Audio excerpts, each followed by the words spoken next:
to order for the City Council meeting of August 1st, 2023. Madam Clerk, can you please call the roll? Councilmember Aguilera Hernandez. Here. Councilmember Cordero. Here. Councilmember Escobedo. Here. Councilmember Soto. Here. And Mayor Patino. Here. First item on the agenda is the public comment period. Madam Clerk, do we have any requests to speak at this time? We do not. The City Council will now recess to a closed session and will reconvene to the regular meeting portion of the agenda at 5:30 p.m. Madam Clerk, please read the title of the closed session item. Public Employee Performance Evaluation pursuant to Section 54957 of the Government Code, title City Manager and City Attorney. Okay, we will recess into closed session.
Before I call the meeting to order, I would like to note that we have interpretation services for this meeting. The interpreter for this evening is Mrs. Villagrana. Ms. Villagrana, would you raise your hand there in the back? Okay. Please ask her for a listening device if you would like interpretation services. Antes de llamar a la Junta a orden, me gustaría notar que contamos con servicios de interpretación para esta Junta. La intérprete de esta tarde es la señora Villagrana. I'd like to call this meeting to order for the City Council meeting of August 1, 2023. Madam Clerk, would you please make an announcement about accessing the meeting and call the roll? In order to participate in the City Council meeting virtually, please register to speak using the link at the top of the agenda. To raise your hand to speak on a particular agenda item, please use the raise hand button in the Zoom portal. If you're using a phone, please press *9 on your telephone keypad and then press *6 to unmute your phone. When it is your time to speak, you will be requested to unmute your microphone and speak for the time allotted by the mayor. Your microphone will be muted upon completion of your comments. Councilmember Aguilera Hernandez. Here. Councilmember Cordero. Here. Councilmember Escobedo. Here. Councilmember Soto. Here. And Mayor Patino. Here. City Attorney, Mr. Watson, would you give the closed session report? Yes, ma'am. The City Council has provided unanimously positive evaluations for both the City Manager and the City Attorney. Performance-based pay was granted in the parameters previously approved by the budget, and both the City Manager and I would like to thank the Council for the opportunity to continue to serve the community. Thank you, Mr. Watson. First item on the agenda this evening is a presentation. Madam Clerk, could you please read the title? City Council will receive a presentation regarding the alignment project update and present a certificate of recognition to the GROW Initiative Cohort 1 graduates. The presentation is be given by the Chief Human Resources Officer, Linda Lee. Hello, Ms. Lee. How are you this evening? Well, good evening. Thank you, Madam Mayor, honorable council members. Thank you for the privilege to present this item before your board. And just for the record, my name is Linda Lee, Chief Human Resource Officer for the City of Santa Maria. Thank you, Ms. White, for helping me to advance the slide. The alignment project, what is that all about? The City Council in 2019 established the organizational direction for the City of Santa Maria to build more efficient, effective, accountable governance model that strives to achieve the highest customer service at every level of organization. The alignment project at that time was intended to create and sustain an organizational culture that continuously strives to improve the quality of service and inspire customer-based solutions linked to the city's mission, the vision, organizational values that accomplish with an engaged workforce. Next slide.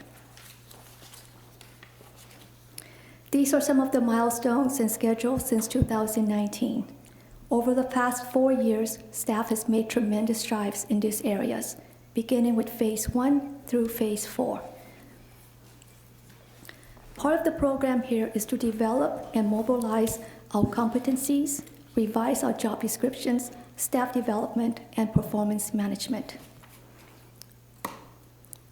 When I came on board about 2 years ago, we looked at the 2019 alignment project.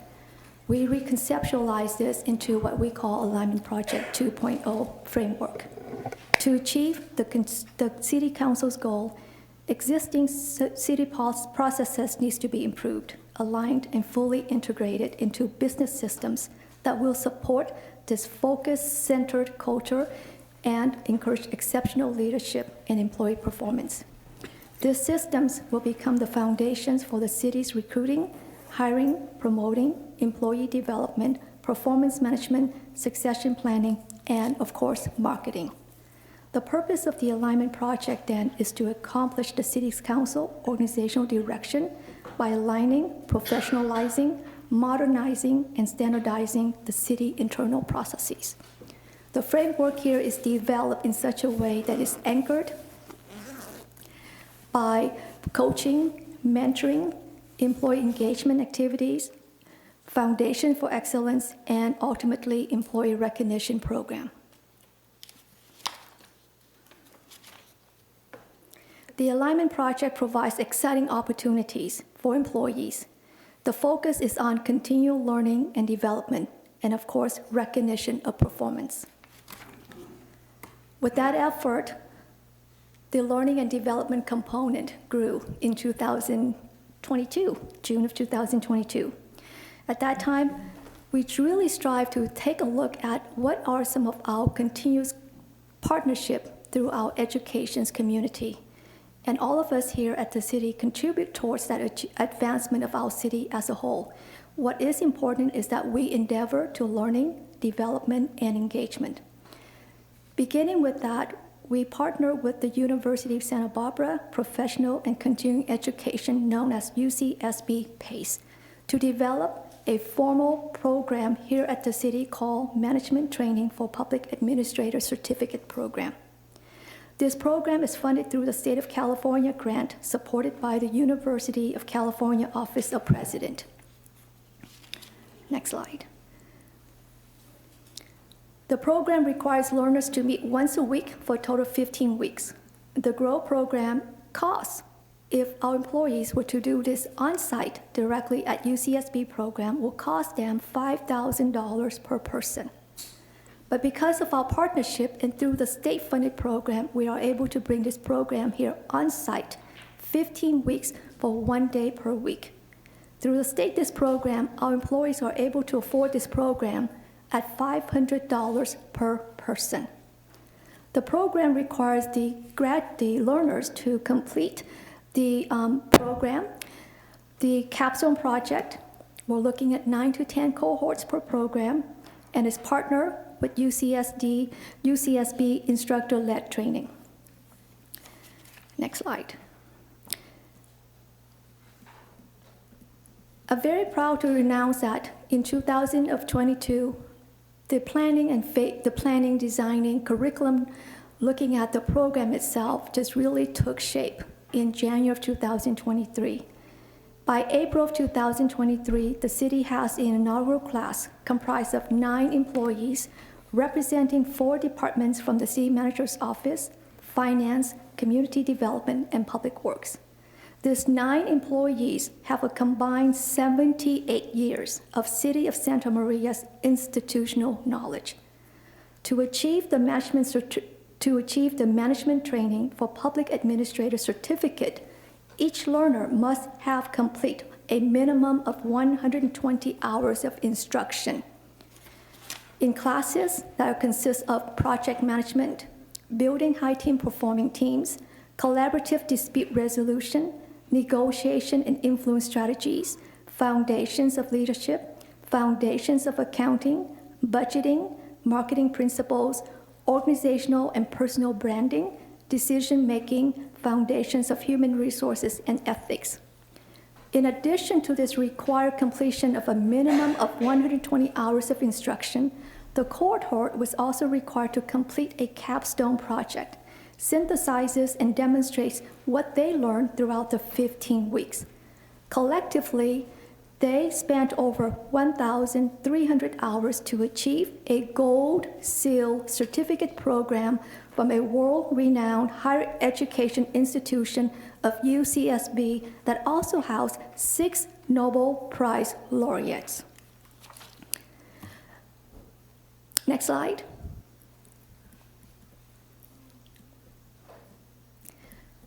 Please rise. These are your Grow Cohort graduates, number 1 class.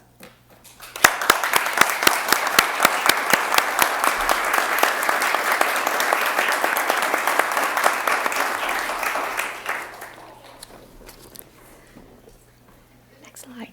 So, what is the Capstone Project? It was designed to engage and synthesize the learning of 15 weeks. And this cohort set out a very strong mission statement. As a class, their mission statement is, the City of Santa Maria embraces diversity, inclusiveness, and collaboration to address local issues. Next slide. The Capstone Project is to develop a comprehensive language access policy that would promote greater access to city services, programs, and resources for individuals with limited English language proficiency. The task was to assess and identify existing resources as our city continues to grow and expand services, and our residents who speak not only Spanish, but Tagalog and Mixteco. This employee survey demonstrated that within the cities, we have such a robust language comprises more than 12 languages, in addition to Spanish speaking.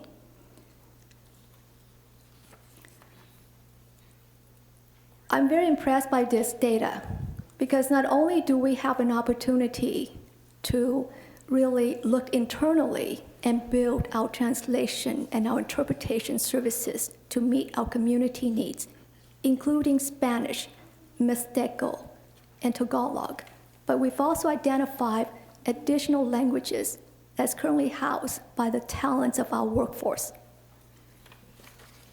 Next slide. In addition to the basic classes that they have learned through the UCSB instructors, they also learned the basic principle of Lean Six Sigma to develop such business process improvements. Through this capstone project, they call it Let's Talk Santa Maria. The intention here is to signal an invitation for meaningful dialogue, both communicating the city's services, but also listening to the needs and desires of every segment of our community. This quad summary report highlights as follows. The blue quadrant, using the Lean Six Sigma to develop a project charter, keeping them anchored into the in-scope of the project. The yellow quadrant here talks about the communication and training plan, standardizations, what would be the next step to implement this program. The orange quadrant highlights the benefits that are truly in alignment with our city's smart city, safe city, and its customer focus. And ultimately, the green quadrant here highlights the accomplishments and the lesson learned from these cohorts.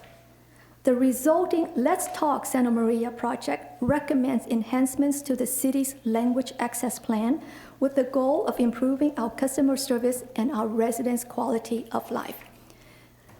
That concludes my presentation, and we have a small 3 minutes and 30-second video to share with all of you about this GROW cohort. Please enjoy.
They made me so proud, and I want to say thank you to the City Council for investing in your staff in its endeavor to learning and retaining the excellent workforce and talents we have here. I also wanted to say thank you to our city manager for his trust and his envisioning of the Alignment Project to realize this program as it is today.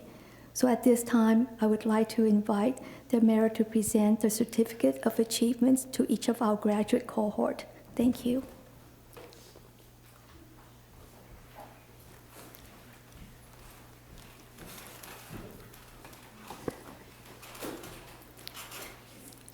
And before we start, I would also like to recognize the importance of my cohort mentors, Mr. Chung Woo, who co-project mentored the program with me for 15 weeks.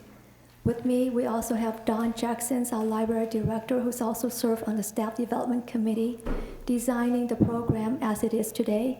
I also like to recognize Nikki Plata in the audience, who's my staff, is also responsible for coordinating the programs and the curriculum with me. We are strong, but we truly believe in this wonderful cohort, and we're excited to announce the cohort 2 will begin in 2 weeks. With 11 employees representing 6 departments, we cannot wait to bring the cohort 2 back to all of you in the fall. Thank you. So my first call out is Ms. Christina Aguilar.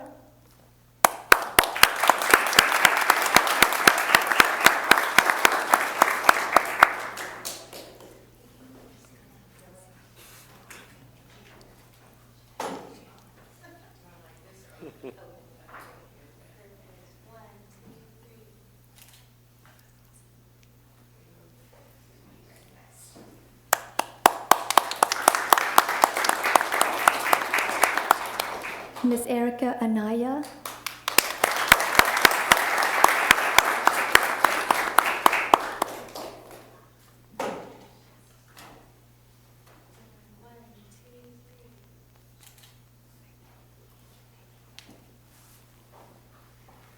Ms. Elma Mendez.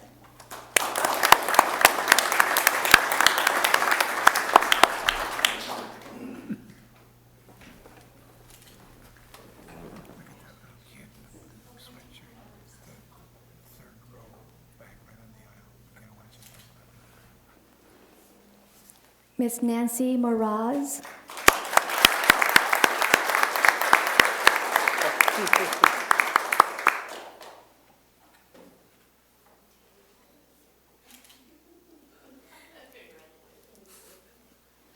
Ms. Cindy Muto Morrison.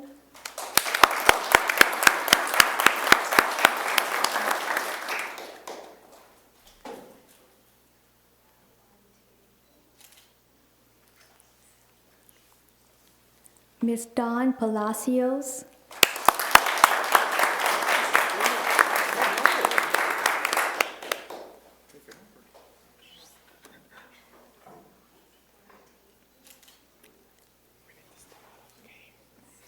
Mr. Mark Vanderkamp.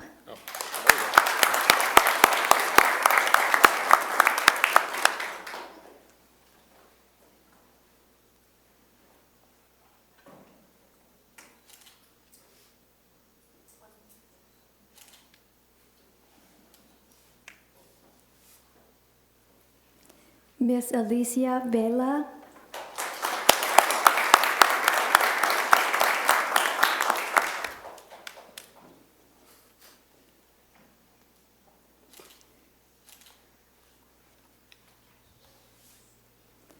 And finally, Ms. Carol Season Henney.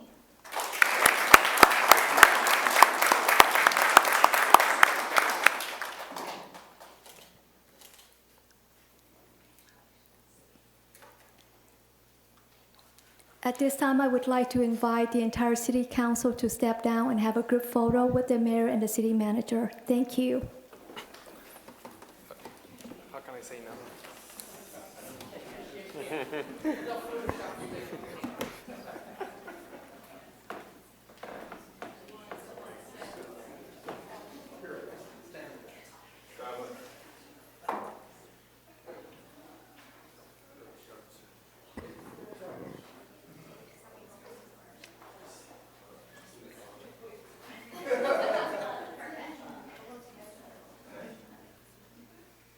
Show your certificates.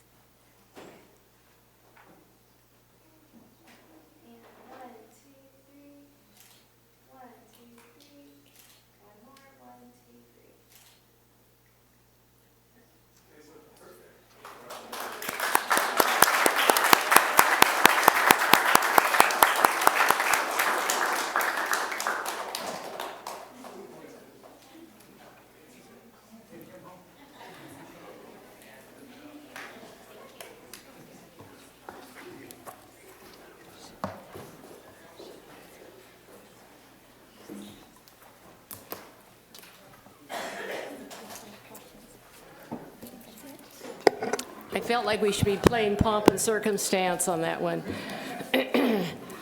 Linda Lee, could you get the pomp and circumstance for the second cohort? Any questions from the council? Yes, Mr. Escobedo.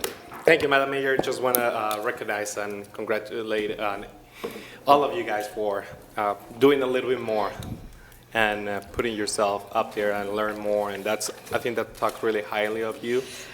And I was impressed of the different languages that we have within the city. So that's very important. So I appreciate it. And as it was mentioned by Ms. Linda, this is an investment because we believe in you guys growing within the city and retaining and keeping you guys to go up. And it's better to have a more qualified staff that can grow within and they don't need to leave. We can better serve our community that is watching us. So congratulations. You know, I think this is really important to enhance not just the lives and the people in Santa Maria, but your lives. Because We're a service industry, basically, and the better services we can provide to our community, the better our community is and the healthier our community is. And so you guys are on win-win on everything because you are taking that step to make yourself better, but you're also making the city better, and we appreciate that. So thank you very much. And I guess you guys had a good time doing this, right? So I'm seeing all these nods. It looked fun. Thank you. Any other questions? Oh, go Yeah, ahead, Ms. I Aguilera. also want to say, you guys work full-time, have families. This takes extra time because you also have to complete the work that you have to do, that you were hired to do. So I do appreciate that, and I, want to, really show my gratitude for you guys to not only grow personally, but help the city grow as well. Thank you. Ms. Soto. Thank you. Congratulations, 15 weeks, that's pretty intense, so great work, and I can't wait to see what you all, all the greatness that you do, you'll do with the city. Well, thank you. So much gratitude, congratulations, I'll keep it at that. Thank you. Mr. Cordero. They've said it all, so thank you very much. Thank you. Thank you. Thank you, Ms. Lee. Madam Clerk, do we have any requests to speak or written correspondence? We do not. Thank you. The next item on the agenda, you guys can stay for the rest of the meeting, you're welcome. The next item on the agenda this evening is the public comment period. Madam Clerk, could you please read the criteria for the public comment portion of the agenda? This time is reserved to accept comments from the public on consent agenda items, closed session items, or matters not on the printed agenda this evening. If you are participating via Zoom and wish to make a public comment, now is the time to raise your hand in the Zoom portal. Unless otherwise directed by the mayor, speakers will have 3 minutes to comment. Direction to staff may be given, however, state law does not allow action to be taken on matters not on the printed agenda. Once the public comment period commences, no other speakers will be allowed to submit a request to speak form or request acknowledgement in Zoom. Madam Clerk, do we have any speakers this evening? We have 2 speakers and none on Zoom. Thank you. And you can set the clock for 3 minutes. Jose Martin and Gary Hall. Good evening. Welcome. Good afternoon. Good afternoon, council members. My name is Jose Martin. I work for Move Santa Barbara County, formerly known as SB Bike Plus Coast. I just wanted to give my input on some of the bike lanes here in town. Although there have been some improvements, there also have not been a lot. So we moved here in North County. We just finished our 6-week summer bike program with youth ages 13 to 26 years old. And we did a lot of biking around town. And after we finished biking, we usually give them like an hour to debrief. And I asked them like, so what are some improvements that should be made and some good things that happened during our bike ride? And these are some of the suggestions that they came up with.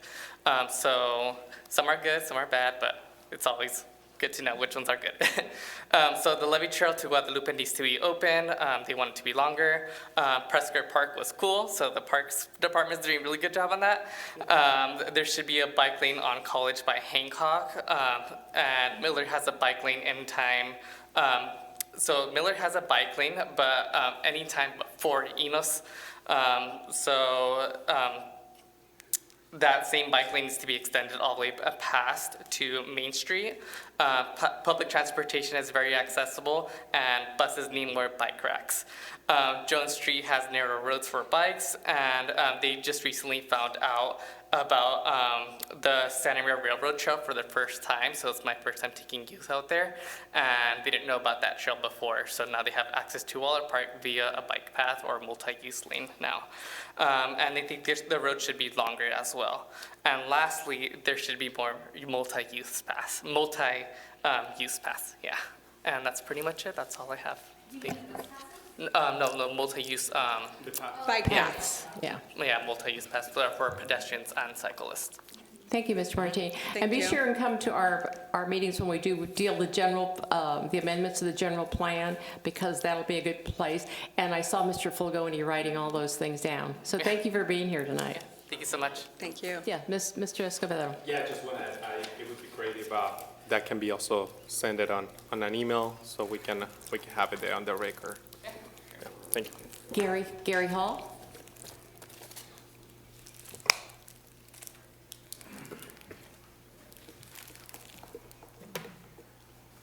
Good evening, Mr. Hall. Good evening, Madam Mayor. You're welcome again for clearing the room. And I haven't talked that fast in 60 years, I don't think, so way to go. Good evening, Madam Mayor, council members, staff, and citizens of Santa Maria. My name is Gary Hall. I'm a resident of Rancho Buena Vista Mobile Estates at 2135 North Railroad Avenue here in Santa Maria. I represent the North Santa Barbara County Mobile Home Owners Team, or NSBIT.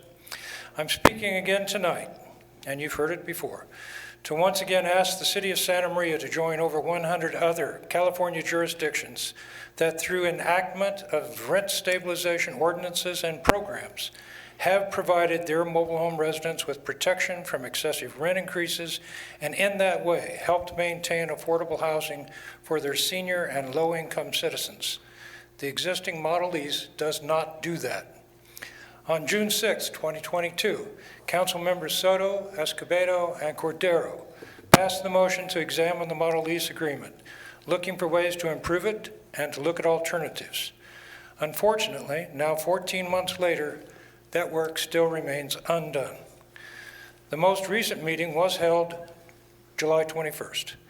I want to thank Council Member Soto, Assistant City Manager Hackelman, and Assistant City Attorney Patrick for meeting with our mobile home resident representatives.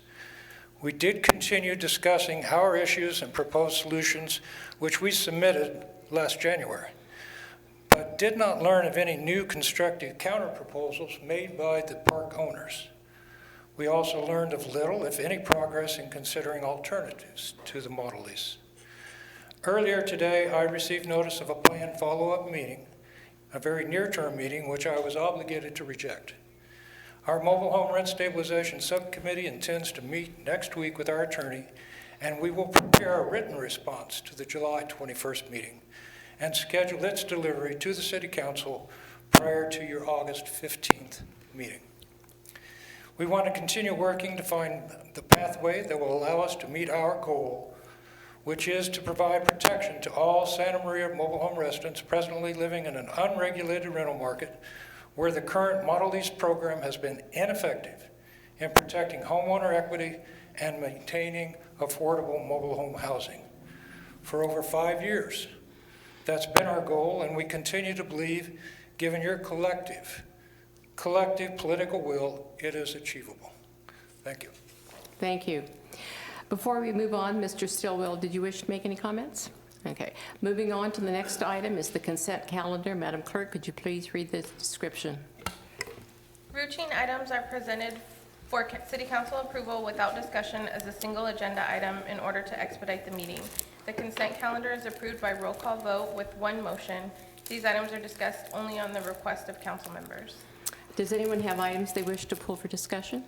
I do, Madam Mayor. Yes. Item 12C1, 12C. agreements with school districts for law enforcement services. Okay. Any others? No, okay. For further Madam Clerk? discussion in a separate vote. Okay. Go ahead, could you read the item? Yes.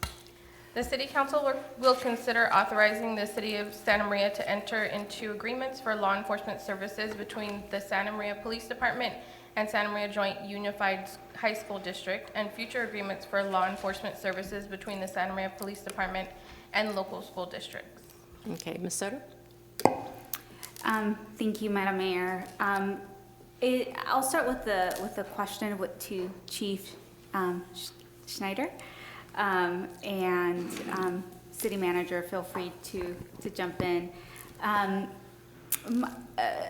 My understanding is that the school resource officers, once they're on campus, they are typically in full uniform. Is that correct? Correct, yes. Okay. So something that I've heard feedback on from students who are part of the Joint Union High School District is whether or not it would be possible for law enforcement officers who are on campus to be wearing civilian clothing rather than being in full uniform to make themselves more approachable and not seem as intimidating to students. Yeah, so thank you for that question. Actually, just to go back a little bit, in the selection of our school resource officers, we reached out to the school district in advance to make sure they were part of that selection process. So they got to be part of the oral panel to come and meet with the prospective officers to kind of see which one they may be fit with the particular school, which would be Pioneer and Santa Maria High.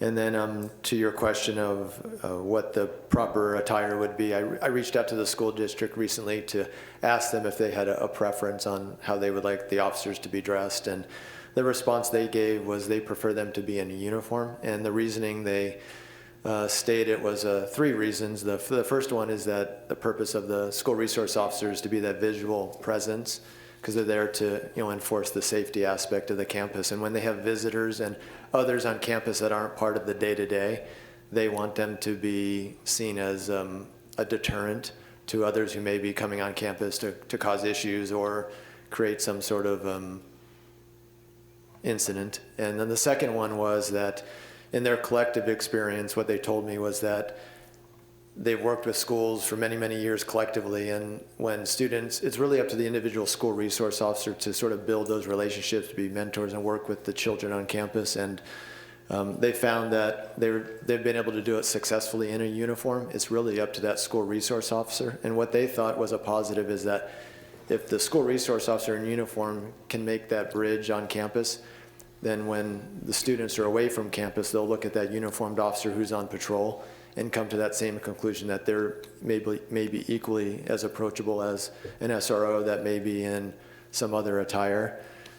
We did talk about the option of having like a polo if there's an assembly or a school event where the school resource officers are going to take part in the activity, and that would be appropriate to have an alternate uniform to kind of work specifically with that student body, because obviously that school resource officer would be known to that group of students. So that was their response and request of the police department. Like I said, we try to, every time we approach these contracts, they're reimbursing us obviously for our services, so we want to meet their needs as well. We just, we operate within our policies and procedures, but we do try to take into account their wishes and desires on these issues. Thank you. I have one other question. Okay, go ahead. Do we also have school resource officers in the elementary school district? We had 3, and I recently met with the superintendent. We had about an hour meeting, and that's something they're going to be bringing back to the board, I think, at a later time. They weren't prepared to commit to that, whether it's a financial need or just needs to go in front of their board for further discussion. So at this point, we had an officer that we were willing to provide. They just weren't in the position to commit as of yet. And these agreements have already been approved by the Santa Maria Joint Union High School District Board of Trustees? I don't think it's gone to their board. I think it's going, Yeah. yeah, I think it's all going here relatively. Yeah. Oh, after this? So, Yeah. yeah, and like I said, I reached out to the superintendent who went and reached back out to his constituents there, and that was the conversation we had recently. Thank you. Yeah, in meetings I've had with the superintendent at other meetings, and this has been going for some time, he's just saying, we need that resource officer on campus. We're really concerned. And I know they like having, I'm glad we can do it. And just having the marked patrol unit at the Yeah. front of the campus is just, something that we haven't had in a long time, and it's been probably the last year, they've been coming to me regularly, asking, when can we get back? And we've been doing it sort of on a trial basis, having our school resource officers the last month of school go on campus during their breaks, just to be a visual deterrent, because the end of the school years always seem to get a little squirrely with all those students, so. Thank you. You know, it's interesting, and I go on the El Camino campus quite a bit, and I would see pictures of Officer Wheeler in practice. I mean, he was a star there, and even the kids would say, do you know Officer Wheeler? Whenever I'd go on campus, and there would be pictures of him in different classrooms. So I know that he did have a very positive effect on the kids there. Yeah. And our 2 Thank you. officers that were selected, they're local. They've Yeah. grown up in the community, so I think they're going to be a great fit. They understand the community very well, and the school district and the administration obviously is an important part of those relationships, so I think it's going to be a good thing. Thank you. Okay, any other questions? You wanted a separate vote on this? Yes. Okay. I'm fine. Are we voting first for the other? The consent. Or this topic first? Let's do this one first. Did you want to make the motion? No. I guess is it discussion time? Okay, so this is a tough one for me. I'm very much appreciative of our officers and everything that they're doing in our community, especially with their partnership with the school district. And I do agree that we need to have great relationships with community members, and I can see this as being that. But I also do have concerns about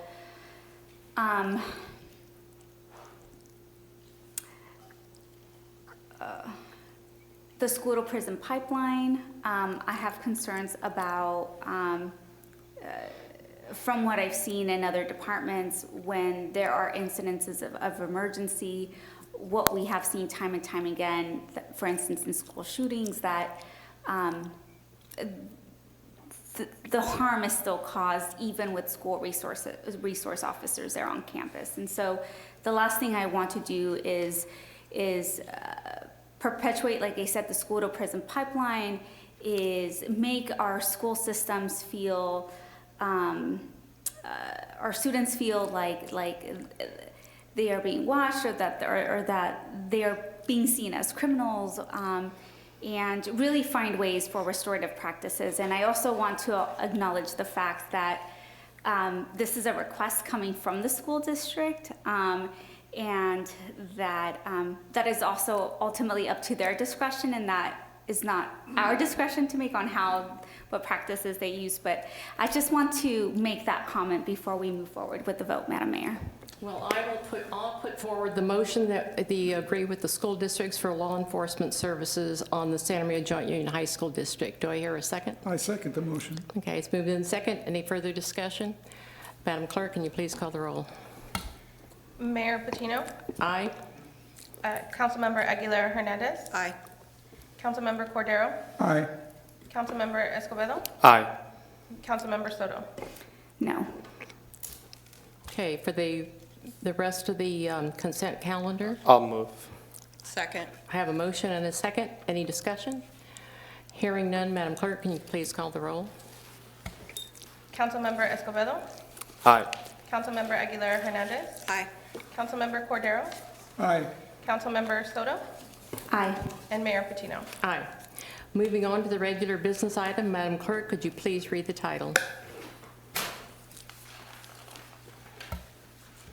City Council will consider approving an agreement to receive reimbursement funds from Measure A North County Subregion Program for the citywide school crossing improvement project. Staff report is being made by Director of Public Works, Mr. Brett Filgoni. Good evening, Mayor, council members. Thank you for your time this evening.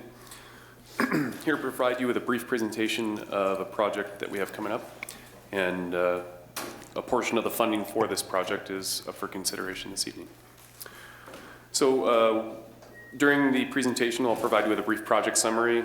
We'll go through outreach efforts, funding sources. We'll take a look at the project vicinity map, and then a couple notable examples for discussion.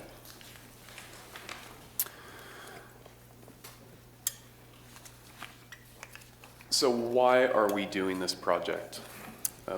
We know, our engineers know, that the highest incident of pedestrian vehicle collisions occur at mid-block and uncontrolled intersections.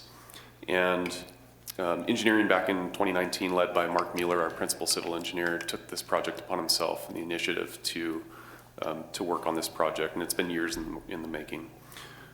We made it a department goal to complete this project, and our project goal is simply to improve the pedestrian safety of our students and their families.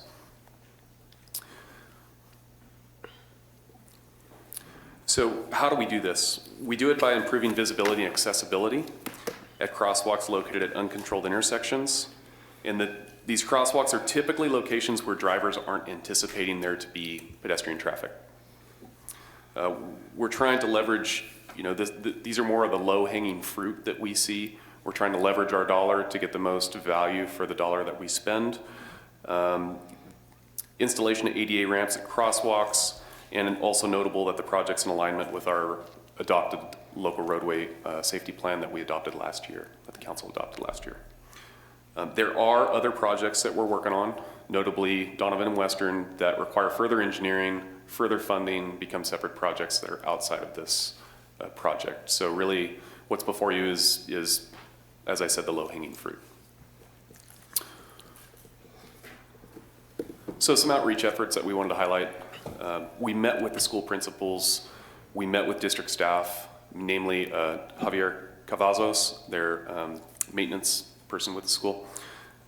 We worked with each school in their district to discuss and observe concerns. We went out there firsthand and observed those concerns with them during peak hours so that we could make sure that we understand everything that they're trying, the issues that they're having, and not just viewing it from our perspective. We also are working to, have open lines of communication so that we can continue to make improvements and that we don't just stop with this project, but that we're continuing that relationship in order to further those goals. So SB-CAG, here's a brief overview of funding. The SB-CAG agreement will fund $112,000. We have HSIP funding, and then we also have gas tax for Safe Routes to School, which will fund the project. So here's a brief map of project vicinity. You can see the projects are sprinkled throughout the city. There's going to be 55 crossing improvements and 72 ADA ramps that'll be impacted by this project. And just 4 examples of the many that are going to be completed, but we wanted to highlight these examples because this one in particular it changed because of the outreach, right? We were going to make the improvement where you see the red X. That was something like, hey, we can make the improvement here. But after talking with the schools, we collectively agreed that it made more sense to move the crosswalk and make the improvement elsewhere. So,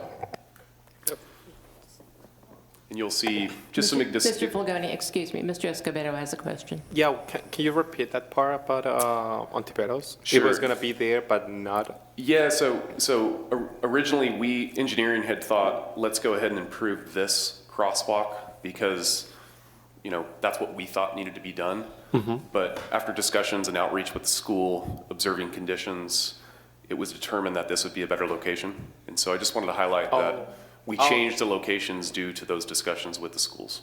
Oh, yeah, I saw the arrow.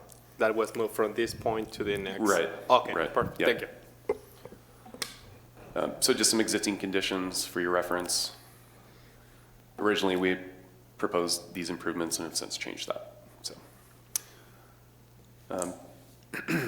crosswalk was added with coordination with the school and the former principal. Again, we just observed the issues and tried to make the best decisions collectively. Existing conditions, no crosswalk. Proposed improvements. And then example 3, it's fairly obvious what's going on here. We have no curb ramps.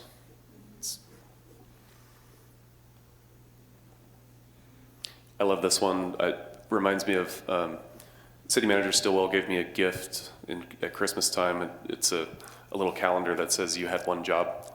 And this reminds me of that. It's just kind of funny because we put a crosswalk into someone's driveway. And it's like, probably not the best location. So we're going to be relocating this in order to try and eliminate that conflict. Questions? Any questions from the council? Yes, Mr. Escobedo? Thank you, Madam Mayor. Well, first I would like to highlight a comment that you made in regards recognizing engineer Mark Miller. I think that's from director. I appreciate it when somebody leader in a leadership position recognize the leadership of somebody within it. So I applaud that. And so are we setting any lights or sort of something like that in any of those crosswalkings? So we do have other projects where we're doing lighting, but it's outside of this project. These are, as I said, striping improvements, ADA improvements. The ones that are lit require more engineering, more consideration, more funding. So for example, the Donovan and Western crossing that we're working on, it's something that we know is important to complete, but requires more engineering, more outreach, more thoughtful design, and more money. And so that'll happen outside of the project. But there will be other improvements that are on top of this.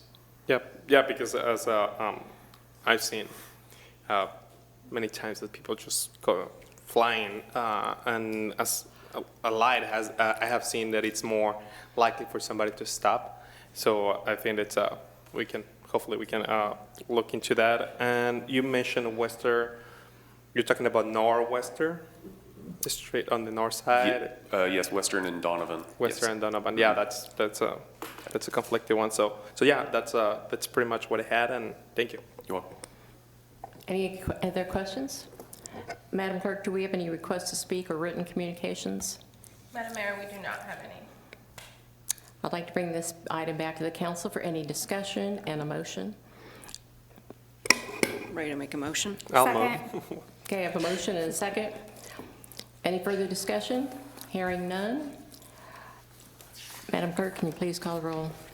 Councilmember Aguilera Hernandez. Aye. Councilmember Soto. Aye. Councilmember Escobedo. Aye. Councilmember Cordero. Aye. Madam Mayor Patino. Aye.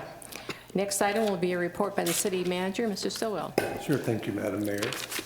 Just a brief summary of the upcoming meeting of the City Council. August 15th is the next meeting. We're pleased to have a proclamation for Patty Boyd for all the work she's done in the community and Alan Hancock. We'll bring back the report on financing facility improvements, an update on where we are on that. We'll also return with the annual board appointments. There's additional applications we received from the last council meeting where there were some vacancies. We'll have a public hearing on the CDBG funding priorities and the fourth quarter financial report. That concludes my report. Thank you. We'll go to reports from council members. Mr. Cordero? Thank you, Madam Mayor. Madam Mayor, I was gone for a week between the last council meeting and this one. And really the only thing I've done that's reportable is yesterday I attended the Community Needs Workshop that dealt primarily with CDBG. And it was interesting, informative, and summed up what my good friend Mayor Larry Lavigno would say, is that these people at CDBG have a very hard job, and it seems like we have $1 million worth of requests, and we only get $500,000 to divvy up, and there's just somebody not going to get served, and it's very, very difficult because I think most of them, if not all of them, have a worthy cause to have the money and pursue their programs. But that was very interesting and very well handled by the CDBG people. Thank you. Mr. Escobedo? Thank you, Madam Mayor. On July 19, I attended the quarterly schools meeting. On Sunday, the 23rd, I attended the Farm Worker Resource Center Proyecto Campesino kickoff event. On the 24th, I attended the Pioneer Park discussion meeting. On the 25th, I attended an event, an industry mixer at Guadalupe. I think that's pretty much. Thank you. Ms. Aguilera Hernandez? I attended the Ben Hay Show, and I attended the enrobing for local judge Karen O'Neill, which was very nice. And I was also out of town for a few days, which was nice to get away. Thank you. Ms. Soto? Thank you, Madam Mayor. On July 19th, Wednesday, I attended the quarterly schools meeting. Thank you, Mr. Hackelman, for for your support there. On Friday, July 21st, I attended the Mobile Home Park resident meeting follow-up. And those are all the reportable items I have for today, Madam Mayor. Thank you. On July 18th, I did the Ben Hayes Show. On the 19th of July, I attended the 3CE breakfast. That is, the 3CE is the electrical collaboration that we are a part of. On the 21st, I attended the enrobing of ceremony. Karen O'Neill and Ms. Aguilera Hernandez gave a few remarks, which I was out of the loop on. But we have more women on the bench now, don't we, in Santa Barbara County? Yes. And that including Karen O'Neill. On July 25th, I attended the CPUC hearing on Diablo Canyon Power Plant Extension. On the 27th of July, the Joint Cities County Affordable Housing Task Force. And on the 28th, I did the Rick Blameyer Show, where I talk about all the different city issues that they ask me about. On the 30th, I attended the concerts in the park, and I just happen to have the schedule here. We have August 6th, August 13th, August 20th, and 27th. So attend the concerts in the park, and you can be part of the group. On the 31st, I did a Thriving Youth Invitation interviews. In the evening, I also attended the Community Needs Workshop for CDBG. I think one of the things I was really important, one woman came up and made the remark on the one group that we grant, and I can't remember the name, but they do repairs for seniors. And she says, my 95-year-old grandmother needed a repair that none of us could do, and she's got 30 grandchildren because she wants to stay in her home, and so she was able to have these repairs done, and I think that is a great testimony. Communify, that is a great testimony to the work that is done out there. And I will adjourn this meeting so we can go to National Night Out.